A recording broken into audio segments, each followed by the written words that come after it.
Hey guys, how are you? Welcome back to the channel and welcome back to another video. Today we'll be taking a look at a watch from a sister brand to a brand that I've mentioned plenty of times in my videos, but I haven't featured in any, to my shame. I had many of them during my watch journey so far, but haven't reviewed them on the channel at all actually. Now, what the hell am I talking about? I'm talking about Merkur as a brand, and more specifically Seizenn, which, like I was saying, is a sister slash sub brand to Merkur. The awesome thing about Merkur as a brand is that they have a separate website that probably does better and has better traffic than their AliExpress watch store, which shows that they are willing to go the distance and just detach from the whole perceived image of a AliExpress brand only. The watch that we're going to take a look at today has a vintage military inspired design with a great finish and at a price that is just a fun little watch with the same feeling that you would get from an older piece without having the whole servicing issues that you would normally get with vintage watches. Obviously, it's not perfect, but then again, they're not meant to be. Just a bit of a disclaimer, this watch has been provided to me by Merkur Watches for the purpose of this review. I don't have to return it, so bear that in mind as the video goes along. There is a link into the description box down below to their website, so be sure to check them out as they have a lot of interesting pieces. Now, how good is this Seizenn? Seizenn? Let's find out.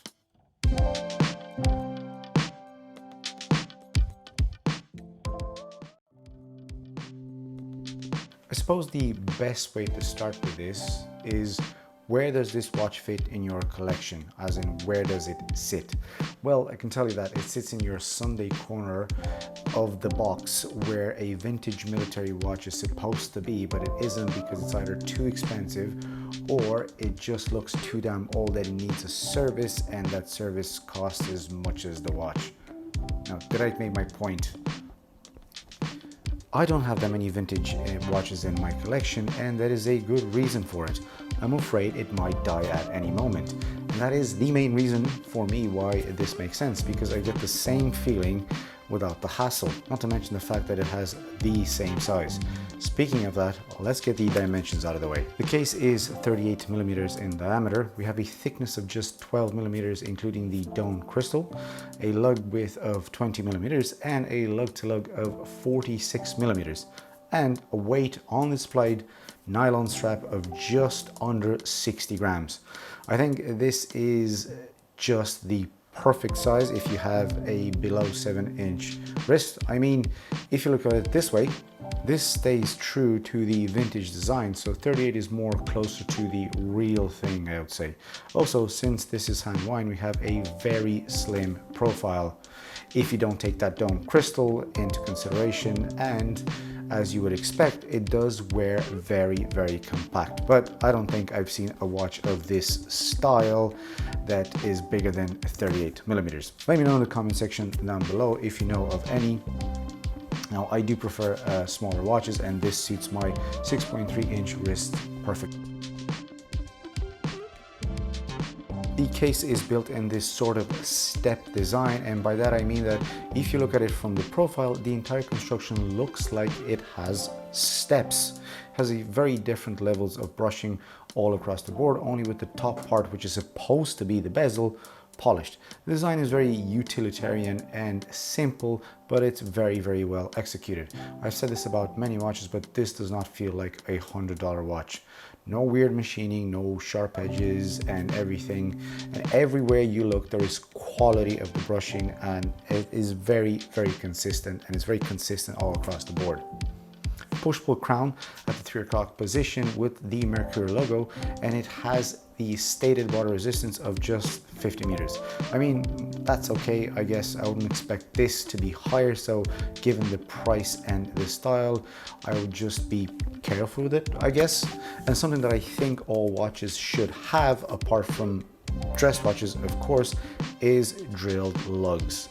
Now, that is something that I'm a big fan of because of the added practicality, and also watches are meant to be fun, and you should be able to swap straps very, very easy. And also, this is a field watch. This is in the field watch category, so you definitely should have them so you're able to. This works very well on a native strap.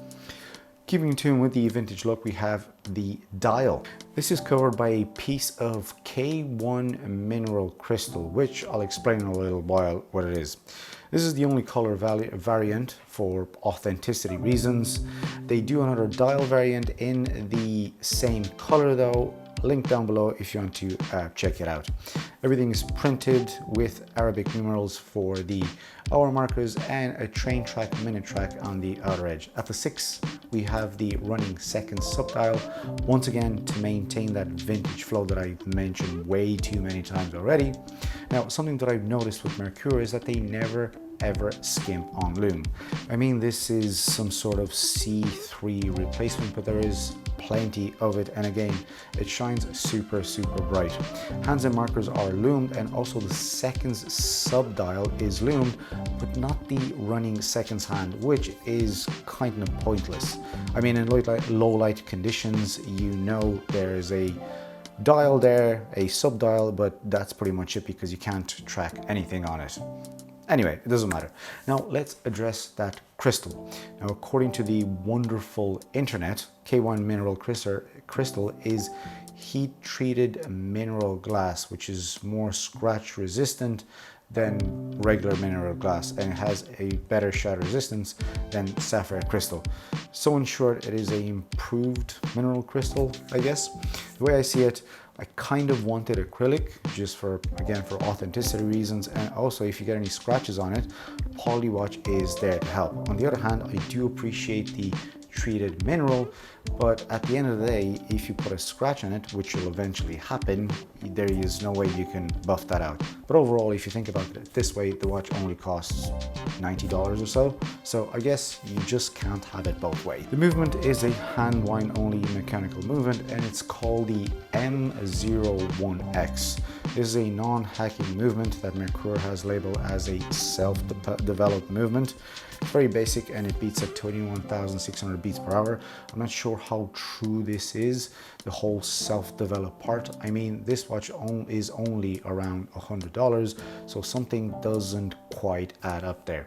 I can't tell you exactly how many hours of power reserve this has, but I do estimate that it's between 36 and 40 off the top of my head and off measuring it as the day goes by. I could be very wrong, but this is just a rough estimate. I haven't had any issues with it since I had it, but it has been running at plus 10 seconds per day. Now, I can't tell you exactly what the tolerances are, but I can tell you that plus 10 seconds per day, considering the price of the watch and the complexity of the movement, is not actually that bad. So all in all, it's quite good for under $100. And finally, we come to the strap. We have a 20mm lug with canvas strap, which is more than adequate for the style of the watch. Quick release spring bars for making that strap swapping process that much easier, like the drill lugs weren't enough, with high polished hardware. It doesn't taper, which again suits the style of the watch, but one thing that I wasn't a huge fan of was the fact that the keepers are fixed in place, so it's more like a two-piece NATO. It's quite a long strap, which is good if you have big wrists, but if you're small like me and if you have small wrists, the fixed keeper doesn't actually cover the entire length, so you have this extra bit hanging. Once again, I wasn't a big fan of that. It's not a complaint, but it's just something to keep in mind, considering the fact that this is a 38mm watch which suits small wrists, but then again, you have a strap that is made for big wrists, so something again doesn't add up. But then again, if you might want to buy this and you want to keep it on the regular strap, that is something that you should be mindful of. To draw the line here, guys, this literally has it all for a watch under $100 that is meant to give you that vintage feeling in a new package. I mean, great finish, great lume, and also obviously the low price. I would like for that crystal to be, I would have liked for it to be acrylic, but then again, you know, to take that authenticity box. But like I keep saying, you cannot have it all, and we will never ever be happy. You're never going to get a watch that are going to say, I don't like that. That is perfect, because you wouldn't buy other watches. Anyway, that was it from me, guys. Thank you very much for watching. I hope you liked my review of the Seizenn Dirty Dozen military style watch. Click a like, subscribe to the channel if you haven't so, and if you like my content, and I really hope to see you in the next video. I'll see you guys again. Bye.